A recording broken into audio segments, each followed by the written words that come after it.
causa da gravitação da física de Galileu, da física newtoniana. Mas assim, exposto desse jeito para fazer contas, a história é outra, né? Então tem esses dois postulados. Você tem que entender esses dois postulados primeiro. Primeiro é que as leis da física são as mesmas para todos os observadores, inerciais. Então não existe um referencial absoluto. O que que a gente quer dizer com isso? Que se você for calcular um fenômeno físico num referencial que, por exemplo, está em movimento, em relação a um outro referencial que está parado, por exemplo, você dentro do ônibus e a pessoa parada na rua. As leis da física e os resultados têm que ser os mesmos. Você não pode ter respostas diferentes. Me diz uma coisa, o teu professor, ele já passou a matéria para vocês ou ele só jogou os exercícios assim?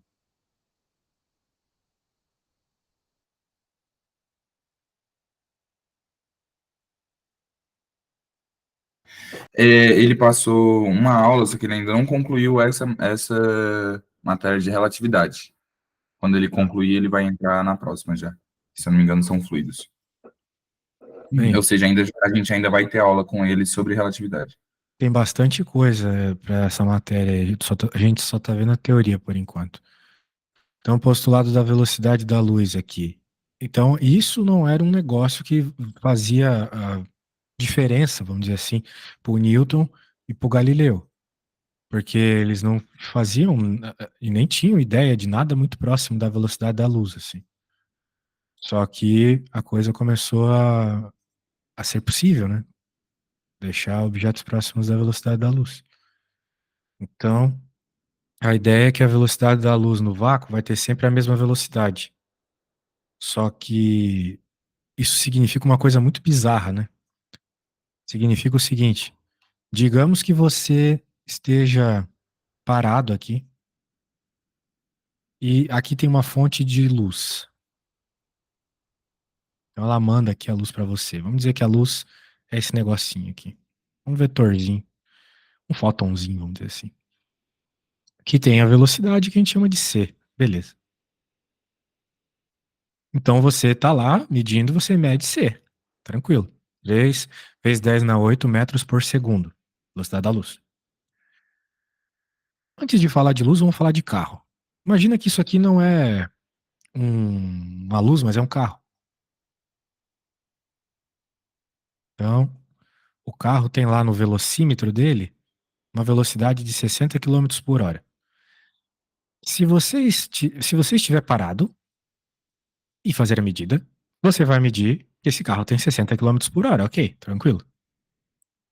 Mas você já deve ter tido essa experiência de estar dentro de um carro, numa estrada, e daí lá do outro lado da estrada, na outra pista, tem um outro carro vindo na direção contrária, certo?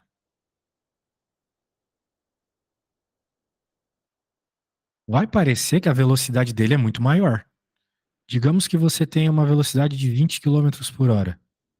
E ele tem as mesmas 60 quilômetros por hora agora. Alô, professor? Oi, Eu transferi a internet para a internet do meu celular porque estava travando muito. Foi por isso que eu saí por aí por uns 5 segundos. sem problema. Eu nem percebo quando você sai, sabe? Então por isso é sempre Ah, bom tá. avisar no Não, WhatsApp mas caso você saia eu ou não. tava. Não, tranquilo, eu já estava acompanhando a explicação, eu vi do carro, só deu tempo você desenhar os dois carros e desenhar as velocidades Maravilha. deles. Então o que que acontece? Você já deve ter tido experiência de ver isso, né? Então, parece que o carro está muito mais rápido do que ele está. Por quê? Porque é uma coisa que nós aprendemos lá nas primeiras aulas do ensino médio. A gente soma as velocidades. A velocidade que vai aparecer para você aqui dentro do carro vai ser a soma das duas velocidades. Vai ser 20 mais 60. Ou seja, vai parecer que aquele carro está com 80. Ok? Uhum, Ah, tranquilo. muito bom. Muito bem. Agora, com isso em mente, a história muda um pouco, bizarramente, quando a gente está falando da luz, tá? Se eu tiver dentro de um carro, mesmo esquema. Se eu tiver dentro de um carro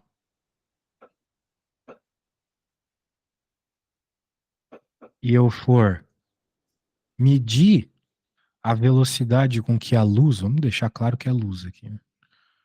Com que a luz apresenta-se para mim, apesar do meu carro estar, por exemplo, a 20 quilômetros por hora, apesar disso, eu continuo medindo que a velocidade da luz é c, ok?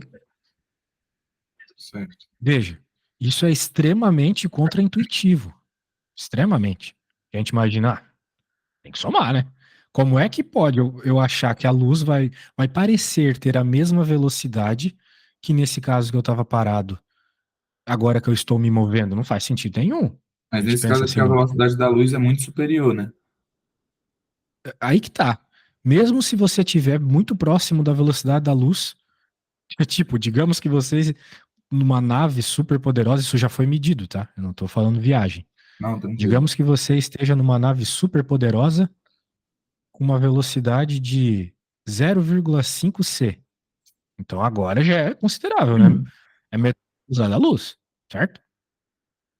Você ainda vê a luz um c, ok? Ok. Nunca muda. Nunca muda. Isso é muito bizarro, sabe? Mas foi observado em uma série de experimentos. E por Além que que isso disso, acontece? oi? E por que que isso acontece?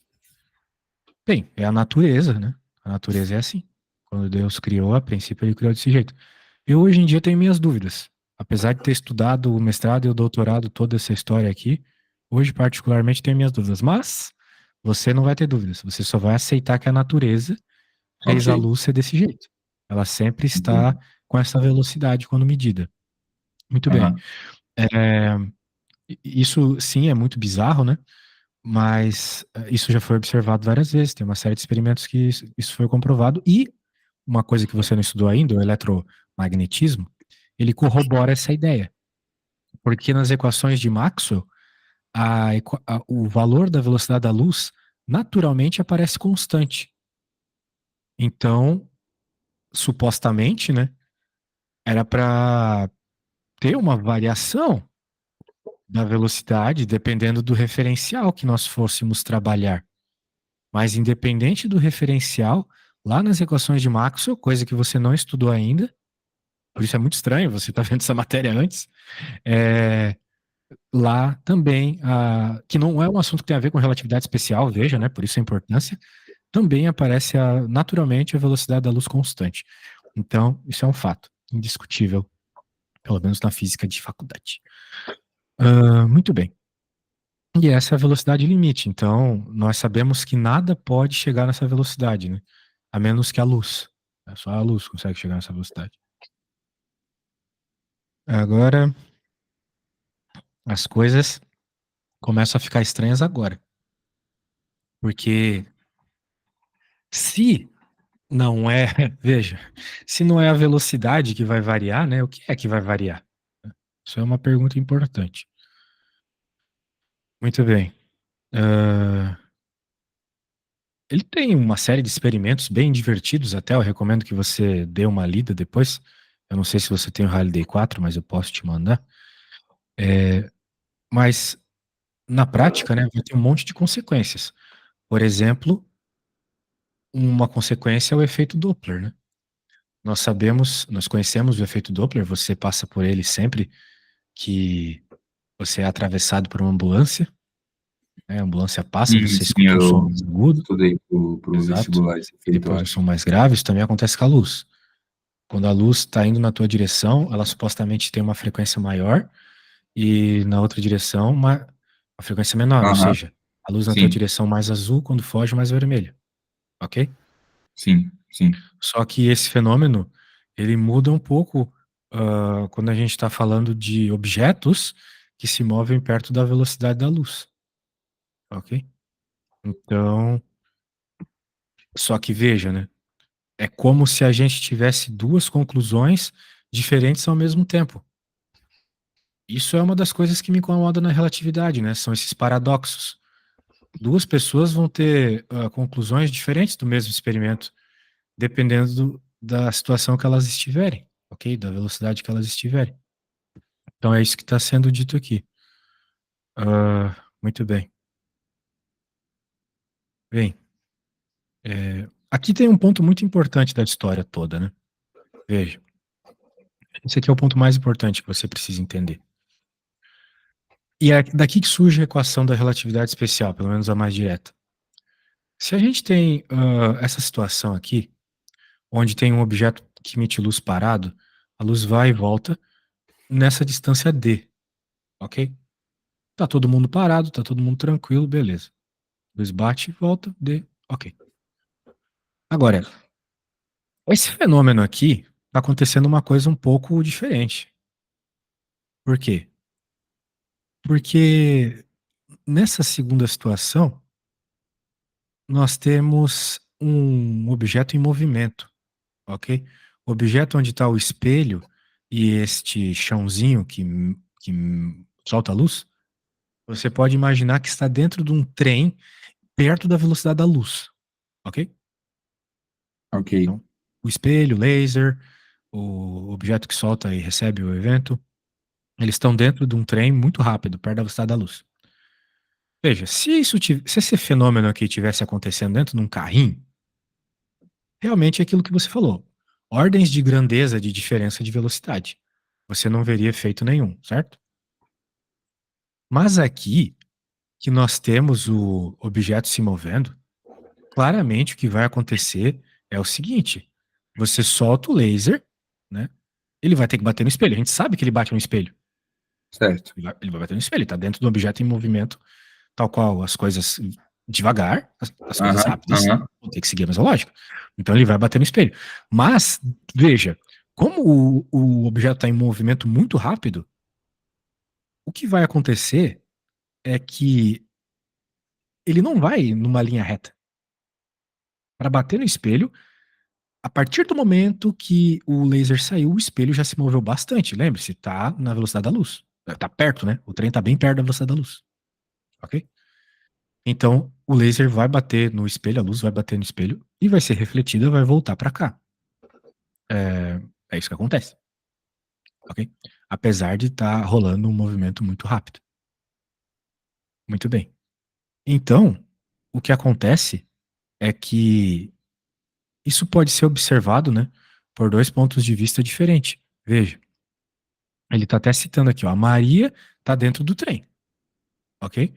Dentro do trem, ela vê o fenômeno que nós estamos conversando aqui, o clássico, né, o que acontece no mundo real aqui pra gente. Ela vê uma luz subindo e descendo, ok? certo, certo. Muito bem. E ela vai medir um tempo que isso acontece. Agora, um cara fora desse trem perto da velocidade da luz, ele vê um fenômeno um pouco diferente. Ele vai ter que assumir que a luz, ela não foi e voltou na mesma altura, que nem aqui. O trem foi para frente, certo? Isso na prática acontece até com nós aqui. Se você tá dentro de um carro e deixa seu celular cair, ele cai em linha reta. Mas se de fora eu vejo esse fenômeno acontecendo, eu vou ver o seu celular indo para frente também, porque o carro tá indo para frente também, certo? Uhum, sim, Isso. Muito bem. Ah, muito bem, muito bem, muito bem. Agora, na segunda situação, o que é percebido é que o João, que está dentro fora do trem, ele vai ver um fenômeno diferente. Mas, veja o detalhe importante aqui. Como a velocidade dessas duas situações tem que ser a mesma, né? Então, vamos dizer assim, não pode ser o mesmo tempo. Porque, veja, a velocidade é a mesma. As distâncias são diferentes. Porque aqui ele foi D, voltou D, 2D, certo? Aqui ele já não andou D. A luz já não andou D e voltou D. Ela andou L. Porque ela se moveu em diagonal.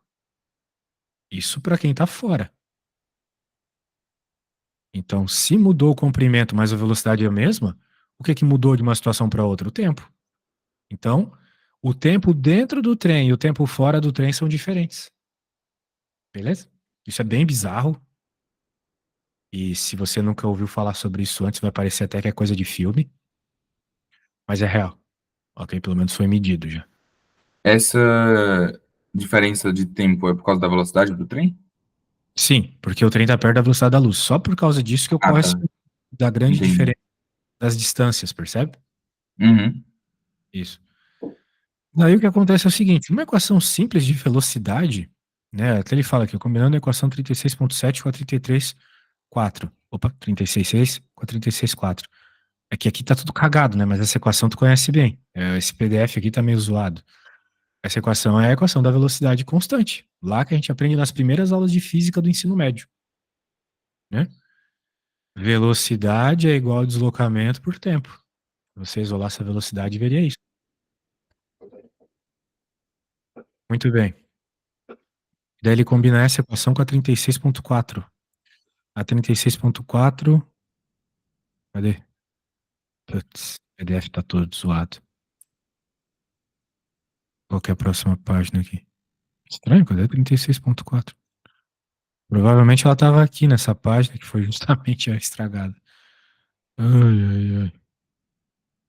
Bem, qual que é a equação que ele vai combinar aqui? É simplesmente a equação do Teorema de Pitágoras, ok? Porque o que está rolando aqui é a Ok. distância do Teorema de Pitágoras. Pegou a ideia? Ó, o L Aham, é sim. Aí simplesmente a essas duas hipotenusa. estão formando, no caso, essas duas estão formando aquela equação ali embaixo, é isso? Exatamente. Isso aqui pode ficar até como um exercício para você. É bem legal. Mas, basicamente, você vai usar isso aqui. Não vai precisar fazer essa conta sempre. Para resolver probleminhas de relatividade geral, você vai usar essa fórmula. E essa fórmula ela te diz o seguinte, que o tempo dentro do trem vai ser. Opa, desculpa. O tempo fora do trem vai ser igual ao tempo dentro do trem dividido por um menos, a raiz quadrada de um menos a velocidade do trem dividido por c ao quadrado. Agora você pode trocar trem por referencial, ok? Você pode estar num referencial muito rápido. E daí essas coisas vão acontecer. Ou seja, o tempo para a pessoa dentro de uma nave espacial muito rápida, de um referencial que se move rápido pra caramba, né, vai ser diferente do para a pessoa que está fora. Beleza? Isso é o tal do paradoxo dos gêmeos. Né? Como é que funciona o paradoxo dos gêmeos? Você tem um gêmeo que foi colocado numa nave espacial que se move muito rápido, muito perto da velocidade da luz, e outro que ficou na Terra. Esse cara, na máquina, na nave espacial, ele vai se mover perto da velocidade da luz, vai ficar se movendo perto da velocidade da luz e ele volta para a Terra. Quando ele voltar para a Terra, digamos que ele tenha ficado um ano se movendo ali perto da velocidade da luz, Ele vai estar mais velho? ele vai estar mais novo. O irmão Mais da Terra novo? ficou mais velho, entendeu? O irmão que estava no referencial parado, ele fica mais velho. O tempo passa mais rápido, então, para o cara que está na Terra, ok? Certo. E para o cara que está na nave, isso não acontece. Isso parece bizarro, mas já fizeram esse teste, tá? Com Fizeram esse gêmeos? teste com relógios atômicos. Eles colocaram relógios atômicos que tem uma precisão gigantesca, né? Sim, Dentro de entendi. uma nave supersônica e realmente mediram diferença de um para o outro. Então, parece que é fato. No caso, o Ok? relógio que estava na nave, ele mediu o tempo mais devagar. Exatamente. Entendi. Passou mais tempo Legal. no relógio que estava na Terra parado. Aham. A ideia é Então, essa. a equação nos diz o quê? É a mistura das duas. Nos diz isso aqui, pô. Que o tempo, ah, que o tempo dentro do referencial que se move muito rápido é igual o tempo dentro, fora do. Do referencial. Não, o dentro fora. O tempo fora do referencial, ok? Delta T fora do Ah, o referencial. O delta T cara é de o tempo fora vendo. fora do referencial, ok. Isso. É igual delta T zero, que é quem? É dentro do referencial, Dentro dentro do da coisa que se move referencial, rápido, dentro da nave, dividido por um menos a velocidade do referencial sobre a velocidade da luz. Ok? Ao quadrado, etc. Raiz. Então, essa fórmula, em outras palavras, ela relaciona a velocidade de dentro com a velocidade de fora. Ok? velocidade do Então é isso. referencial menos a velocidade da luz ao quadrado, e isso na raiz, tá? Exatamente. Ah, muito bem. Então é muito estranho, né, que o tempo ele mude, mas não é só o tempo que muda. O tamanho das coisas também vai mudar, ok? E essa equação ela é muito interessante, né? Porque ela tem alguns, vamos dizer assim, algumas limitações. Perceba que, vamos dizer assim, o maior valor que esse V aqui poderia, assim, ter, vamos dizer assim, né? A gente sabe que não pode, mas seria C. O limite seria C, né? Porque V é a velocidade do referencial, a gente sabe que nada é mais rápido que a luz. Então, se por acaso esse V fosse C, ou um número muito, muito, muito próximo de C, o que que aconteceria? Essa divisão daria 1, certo? E daí você teria 1 menos 1, que é zero. Então você teria a raiz quadrada de zero aqui embaixo, ou seja, você teria uma divisão por zero, ou seja, você teria um valor muito alto, extremamente alto, né? Tendendo a infinito. Se esse V aqui se Isso aproximar da ocorre luz. quando o V é zero, que no caso é a velocidade fora do referencial. Quando o V é próximo da velocidade da luz, eu estou falando. Olha para a Ah, fórmula tá, aqui, certo? entendi. Ó, o Perdão. que vai ser zero vai ser o resultado da continha. Isso vai ser zero, né? Ó, porque você vai ficar com 1 menos 1, porque essa divisão vai dar 1. Se o Sim, V for sim, igual a C. porque é próximo da velocidade da luz, então tranquilo. Exatamente. Então o gama vai dar um número muito alto. E daí nós chegamos então nessa espécie de gráfico muito simples aqui, mostrando que o gama tem esse limite, né? E quem é esse gama, né? O gama é esse cara aqui, das palavras, o cara de baixo, né? Portanto, ele está nos dizendo que existe um limite aqui, né? Existe um limite. É, você não vai conseguir nunca passar de C de acordo com essa fórmula. Veja que essa fórmula aqui, ela saiu de uma análise extremamente banal, não tem nada demais aqui nisso, né? É teorema de Pitágoras, entendeu? Sim, a mistura de duas fórmulas Na simples. formulazinha do ensino médio de velocidade constante, né? O V é igual a delta S sobre delta T, e do teorema de Pitágoras, nada além disso. Daí a gente chegou nessa fórmula que gera então esse gama aqui, né? Que vai ser extremamente alto para velocidades muito altas, né? Para referenciais com velocidades muito altas. Então, lembrando que esse tempo é o tempo fora do referencial e esse é o tempo dentro do referencial. Se a velocidade for muito alta, então o resultado a velocidade do referencial, né, for muito alta, o gama vai tender a infinito, né? Vai ser um número muito alto o gama, Sim, como eu estava sim. te explicando. E daí o resultado dessa conta, então, também será muito alto, vai ser uma resposta muito alta, né? E vai Aí a acontecer gente aquilo que eu teria estava te que falando. o tempo fora do referencial é igual ao tempo dentro do referencial multiplicado por. Por esse valor que pode ir para infinito se aquilo que se mover perto da velocidade da luz. Entendi. Então, por isso, então daí, né, surge o paradoxo dos gêmeos, né? Esse, o delta T é o gêmeo que está fora, ou seja, fora da nave, está na Terra. O delta T zero é o gêmeo que está na Terra, é o tempo que passa para o gêmeo que está na Terra. Então, Sim, sim. o tempo que eu viajei, eu falei errado. O Não, o delta T T0 é o zero tempo dentro do referencial, entendi. dentro do Tranquilo, referencial, exatamente. É que essa tranquilo. desgraça é muito contraintuitiva.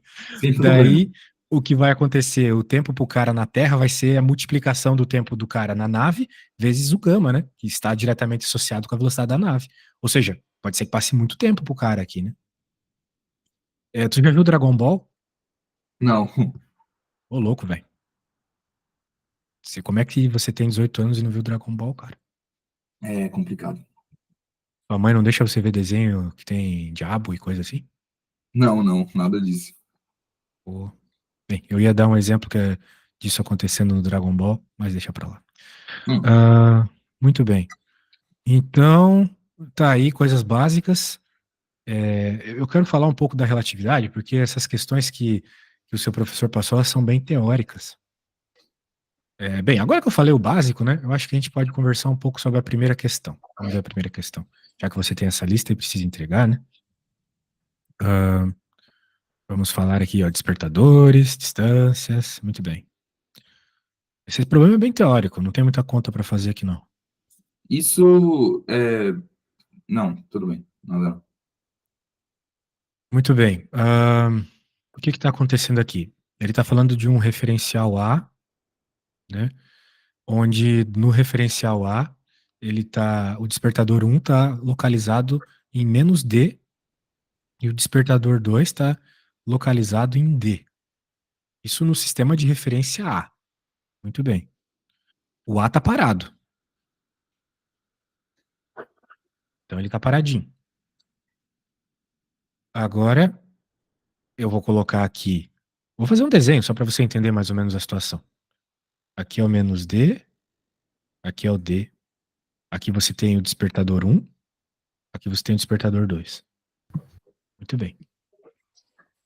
Agora, bem, o A imagina que é uma pessoa parada vendo essa situação, beleza? Sim. O B vai ser uma pessoa se movendo.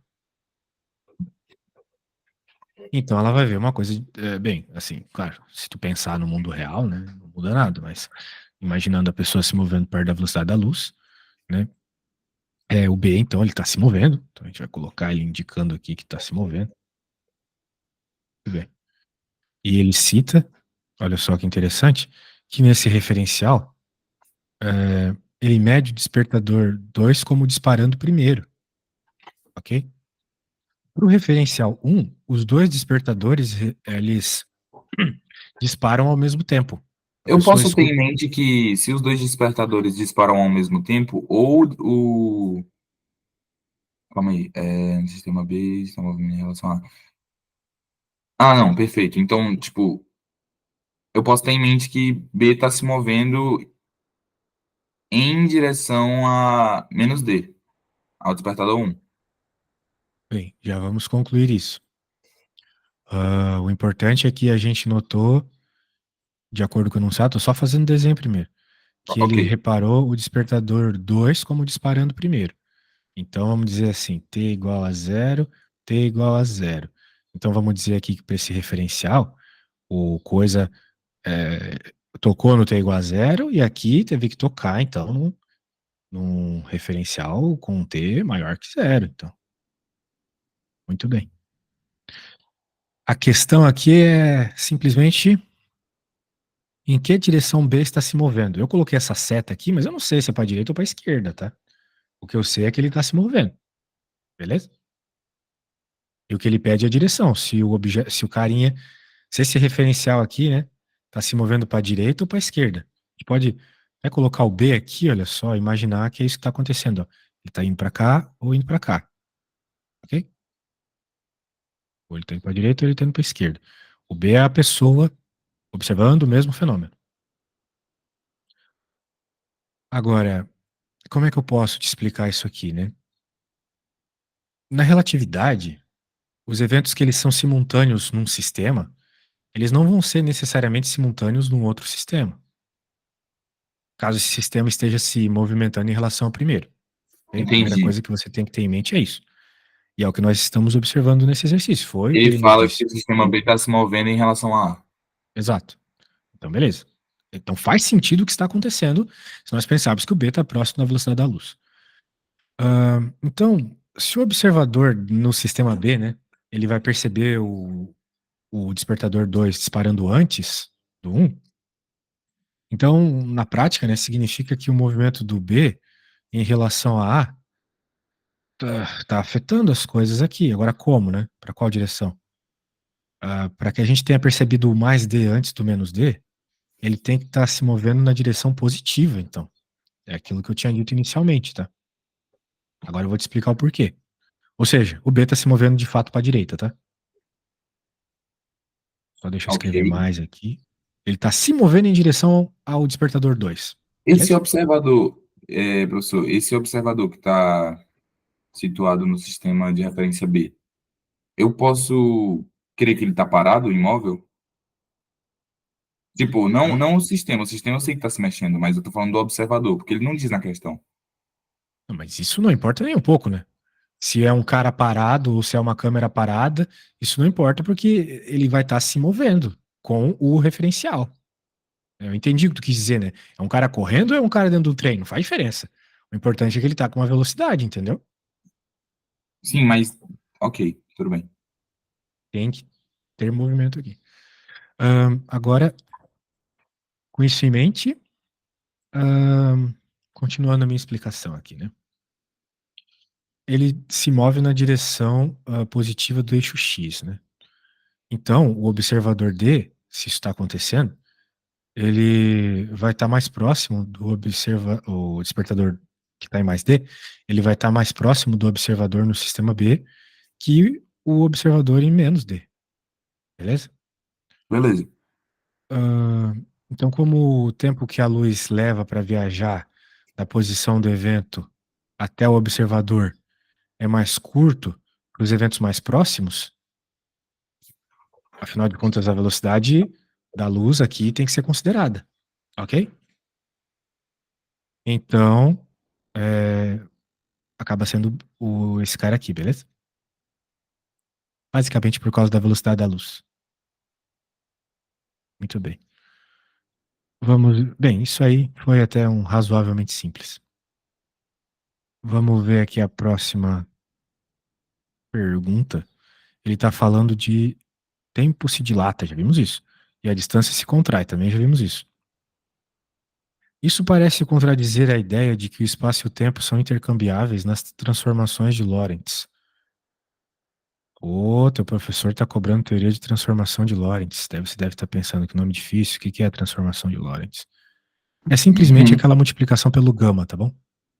Aquilo é Ah, é tá. a Ok, transformação de perfeito. Lorentz. Que Então, ΔT é igual a gama vezes ΔT zero, que é o espaço fora do exatamente. referencial. Bem, isso no caso do tempo, né? No caso da contração do espaço, que também acontece, vai ser dividir por aquele valor, beleza? Quero dizer, você não muda só o tempo, né? Você muda também o comprimento. Isso que a gente observou. Mas só uma coisa, as transformações de Lorentz são o que a gente viu, ou seja, o tempo dentro de um referencial é igual ao tempo fora vezes.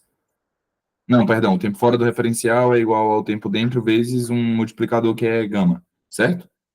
Sim, Mas ele também diz que as transformações de Lorentz propagam a ideia de que espaço e tempo são intercambiáveis.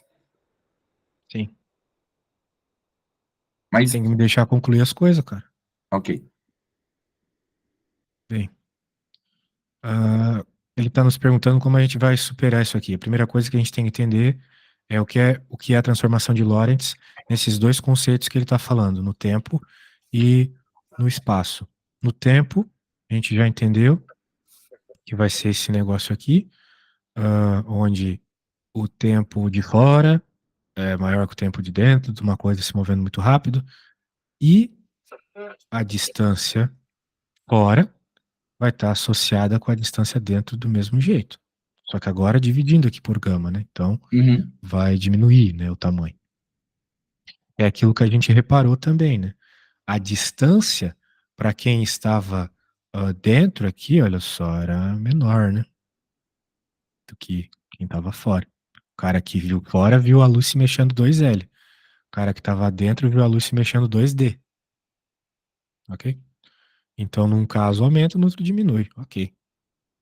Agora, é, tem uma fórmula, né, que eu não te apresentei ainda, mas ela deriva facilmente dessas duas condições aqui, que é essa fórmula que eu vou escrever aqui, olha só. É como se fossem as equações de movimento na relatividade especial.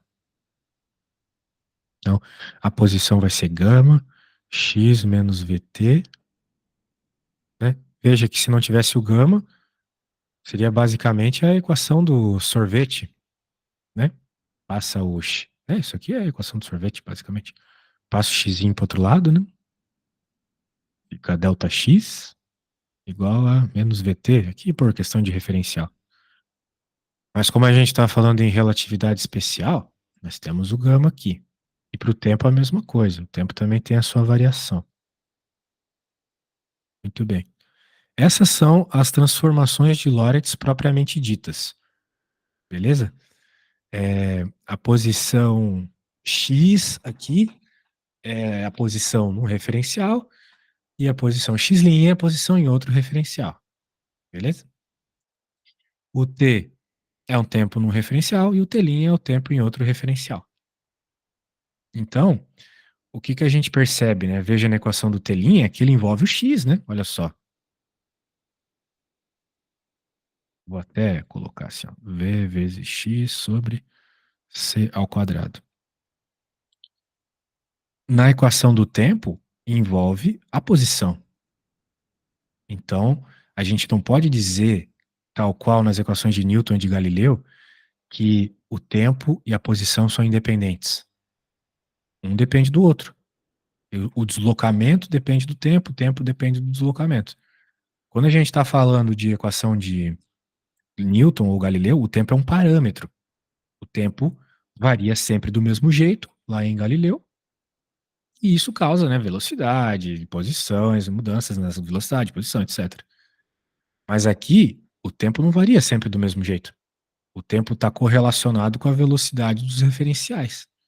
Então, por isso que na equação do tempo aparece o tempo dependendo de uma velocidade, de uma posição. Então, isso só vai ao encontro do que a gente já estava falando, né? Muito bem. Agora, o que que ele cita que é uma contradição nessa pergunta, né? Ele cita que o, o espaço e o tempo são intercambiáveis nas transformações de Lorentz. Bem, a gente pode afirmar que isso pode parecer até uma contradição, né? Mas eles são intercambiáveis no sentido clássico, né? Na relatividade especial, essa intercambiabilidade que a gente cita está mais associada com, como posso dizer, com a forma como o espaço e o tempo são interrelacionados nas próprias equações, nessas próprias transformações. Não que eles sejam, vamos dizer assim, a mesma coisa, ou pode ser substituído um pelo outro, né? Porque a pessoa que vai ver esse assunto aqui começa a misturar um monte de coisa. Mas não é assim, não dá para trocar um pelo outro. A gente fala assim, espaço-tempo, às vezes, né? É disso que ele está falando, que é como se as duas coisas fossem o mesmo e não é, ok? Eles têm uma dependência, mas eles não são a mesma coisa, ok? Basicamente é isso. Então, não tem muito mais a dizer que isso, beleza? É meio confuso mesmo, mas o que tu pode argumentar matematicamente com essa equação, ok? Beleza. Ótimo. Vamos ver a próxima pergunta. A que velocidade uma partícula deve se mover no seu referencial para que a sua energia cinética seja a sua energia interna? Aqui já está falando de energia. Nós não chegamos a falar de energia, vamos chegar lá então. Mas é claro, né, energia é um conceito da física, está diretamente associada com velocidade. Então, se nós estivermos perto da velocidade da luz, a energia vai mudar também. Bem, para tu entender já mais com algo prático, né, questão da energia, eu falei agora há pouco, né, e estou falando repetidamente nessa aula, que nada pode atravessar, pode aumentar, pode ser maior que a velocidade da luz, certo? Então, o que me impediria de eu ficar acelerando um objeto, por exemplo, num campo magnético, ou colocando mais combustível, vamos dizer assim, para que ele eventualmente chegue na velocidade da luz? A energia cinética. Porque a energia cinética, ok, ela depende da velocidade, mas ela não depende só da velocidade. Ela depende da massa também. Você deve puxar da sua memória aí a equação da velocidade, né? Da energia cinética dependendo da velocidade, que é mv quadrado sobre 2, certo? É uma das primeiras equações que a gente aprende na escola de física. mv quadrado sobre 2. Então, a energia cinética depende da massa também. Então, o que vai acontecer se eu continuar acelerando uma partícula que está perto da velocidade da luz? A velocidade para de aumentar, porque ela não pode ser maior que a da luz, e o que começa a aumentar absurdamente é a massa dela. Eu estou dando energia para ela, estou dando energia para a partícula, ela não consegue aumentar sua velocidade, mas o que aumenta nela é a massa. É por isso que aquele LHC, aquela máquina gigantesca que acelera partículas lá na Europa, você deve ter ouvido falar dessa máquina. Sim. sempre em manutenção. Por quê? Porque apesar dela estar girando partículas extremamente pequenas, né? Coisas que são menor que átomo, é, coisas realmente bem pequenas, né? Prótons, elétrons, coisas assim. Essas partículas elas ficam tão rápidas, né? Tão perto da velocidade da luz, que gradativamente, em vez de ganhar velocidade, elas ficam ganhando massa. Então, uma partícula que não tinha massa nenhuma vai acabar ficando com toneladas de massa, entendeu? E imagina um objeto com toneladas, né? Uma alta velocidade, qualquer choquezinho ali vai causar um problema, entende? É Entendi. por isso que a máquina estraga. Ok. Muito bem. Então é muito importante esse conceito aí de aumento da massa. Então, bem, aqui a equação que eu estava te mostrando agora há pouco, né? Transformação de Lorentz. Você, você precisa desse livro, cara, que no livro de Física 2 que você deve ter não tem isso. E consequências aqui, a gente já falou dessas consequências, eu quero chegar na consequência da energia. Nham, nham, nham. Ele vai começar a falar de momento linear, né? Veja também se afeta, né? É bem simples, ó. É sempre esse gama que multiplica as formulazinhas da época do Newton. Perceba que o gama é muito interessante, né? Porque a gente só tá falando sobre velocidades bem altas no gama. Cadê o gama? Putz, não anotei. Mas o gama é isso aqui, né? É um sobre a raiz quadrada de um menos VC ao quadrado. Mas Sim. agora, imagina se essa velocidade ali for pequena, né? Se ela for pequena, tipo a velocidade de um carro, essa conta aqui vai dar zero, Uhum. da parte aqui. Porque o número de baixo é muito grande, né? Então imagina, um dividido pela velocidade da luz. Não vai dar nada. Então você vai ficar com essa conta toda aqui dá um. Ou seja, não muda nada. Não vai mudar nada. Por Sim, exemplo, na porque ele está equação do momento, multiplicando. Sim, sim. né? Vai multiplicar por um, não muda nada, vira a equação do Newton. Então esse é um princípio muito forte, né? É o princípio da equivalência. A equação vai equivaler à do Newton quando você tiver com velocidades baixas. Isso é muito importante, senão a teoria não faria sentido nenhum. Beleza. Então tá bom. Se nós temos o momento, a gente sabe que P quadrado sobre 2m é energia, então dá para encontrar energia.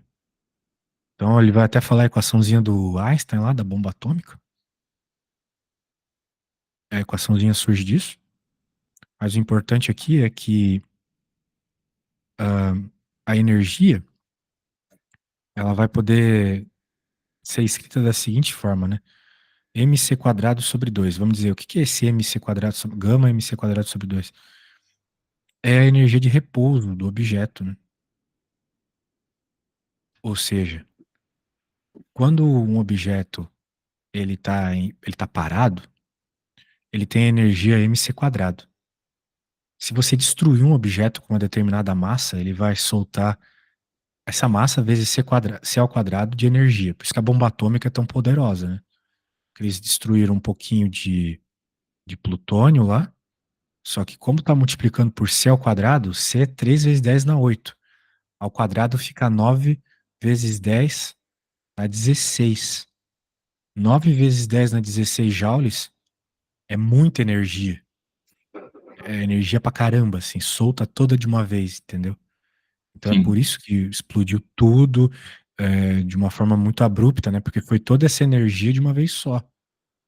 Veja, uma usina hidrelétrica, né? Ela faz ali seus megawatts. Esse mega do megawatts é 10 na 6. A gente está falando de 10 na 16. 10 ordens de grandeza a mais. É tipo pegar a energia de uma hidrelétrica, que já é coisa pra caramba, e multiplicar isso por 1 bilhão, entendeu? Um pedacinho pequeno ali de plutônio. Imagina se fosse um negócio maior. Muito bem. A ideia é essa.